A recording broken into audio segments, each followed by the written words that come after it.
ادا کرتا ہوں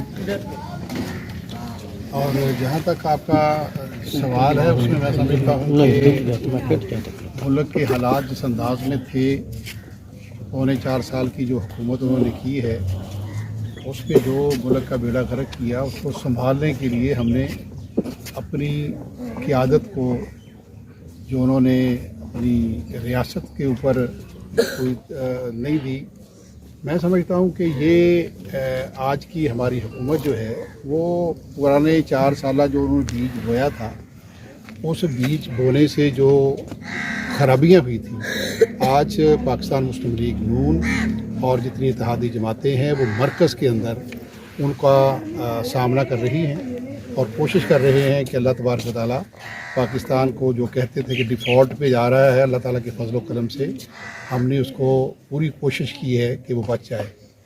اور جہاں تک آپ کا سوال ہے کہ مسلم لیگ اپنی طرف کھینچ رہی ہے، ہم نے تو کوئی ایسا غیر آئینی کام نہیں کیا۔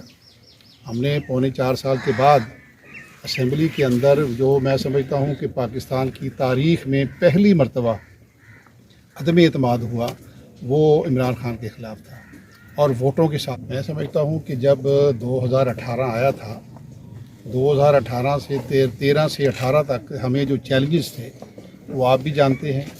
اس وقت دہشت گردی کا تھا، اس وقت بجلی کا کرائسس تھا، اس وقت گیس کا کرائسس تھا، اس وقت بھی یہ 1999 تک مجھے آپ دکھا دیں کہ دہشت گردی کا نام کہیں آپ نے سنا ہوگا۔ یہ پرویز مشرف صاحب مدّ ظلہ العالی جب آئے تھے تو اس دور میں یہ سارا کچھ ہوا ہے۔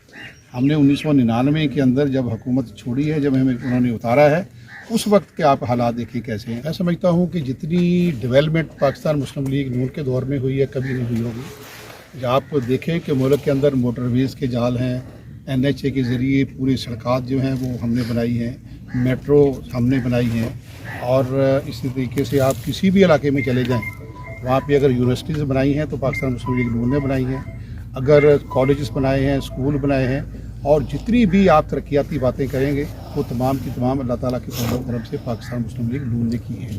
اور اب بھی اللہ کے فضل و کرم سے اب لوگوں کو یاد آ رہی ہے جو حالات گزر رہے ہیں، ان تمام کو یہ نہیں ہے کہ 4 سال کا ملبہ جو ہے وہ پاکستان مسلم لیگ کے نون کے اوپر ڈال دیا جائے اور کہے جی میں تو بہتر ہوں، لیکن عوام جانتی ہے۔ سمجھتا ہوں کہ یہ حالات میں انحصر ہوتا ہے۔ اگر حالات ایسے بنتے ہوں گے تو ضرور کر لیں گے، اگر حالات نہیں بنتے ہوں گے تو ضرورت نہیں ہے ہمیں۔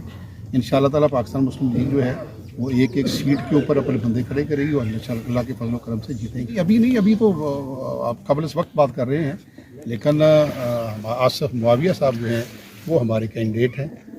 اس کے اب شاید 110 ہو گیا ہے، اس سے پہلے 116 تھا، تو میں سمجھتا ہوں کہ یہ ہمارے کینڈیڈیٹ ہیں۔ جو بھی نمبر آئے گا اس نمبر پہ یہ کھڑے ہوں گے اور اللہ تعالیٰ کے فضل و کرم سے۔ جنگ طویل کے حوالے سے ہمیشہ حکومت نے لولی پاپ دیا ہے۔ مولانا آصف معاویہ صاحب یہاں سے قومی اسمبلی کا رکن منتخب ہوتے ہیں، ان کے واضح اس بار امکان بھی ہیں کیونکہ اس بار وہ بڑے مضبوط امیدوار ہیں، تو کیا جنگ ڈویژن کا تحفہ ان کے ساتھ مل سکے گا جنگ کی عوام کو؟ میں سمجھتا ہوں کہ یہ جتنی ضروریات ہوتی ہیں عوام کی ان کو پورا کرنا چاہیے۔ ڈویژن بنتے ہیں، ڈسٹرکٹ بنتے ہیں، تحصیلیں بنتی ہیں، صرف اس لیے بنتی ہیں کہ عوام کو ریلیف دیا جائے۔ عوام جو ہے وہ یہاں سے نکل کے فیصل آباد کی طرف نہ جائیں، ان کو جو کام ہے ان کی دہلیز کے اوپر ان کے حل ہونے چاہیے۔ تو اگر یہ ضرورت ہے وہ اس معیار پہ پورا اترتا ہے تو انشاءاللہ تعالیٰ ہم ڈویژن بنائیں گے، جنگ کو کیوں نہیں بنائیں گے۔ جنگ ڈویژن میں PMLN کے ورکرز کو ٹکٹ ملیں گے یا پھر جس طرح ماضی کے اندر لابیز غالب آ جاتی ہیں ایسا ہی ہوگا اس بار بھی؟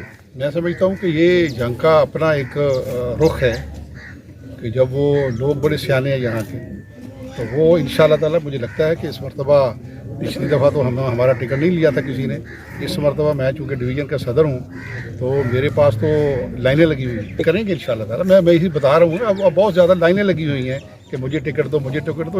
اس کا مطلب یہ ہے کہ انشاءاللہ تعالیٰ اگلی حکومت جو ہے وہ پاکستان مسلم لیگ نون کی ہوگی۔ ورکر ہونا چاہیے، کام کرنے والا ہونا چاہیے، وہ ایسا نہ ہو کہ وہ اس طرح کوشش کریں گے۔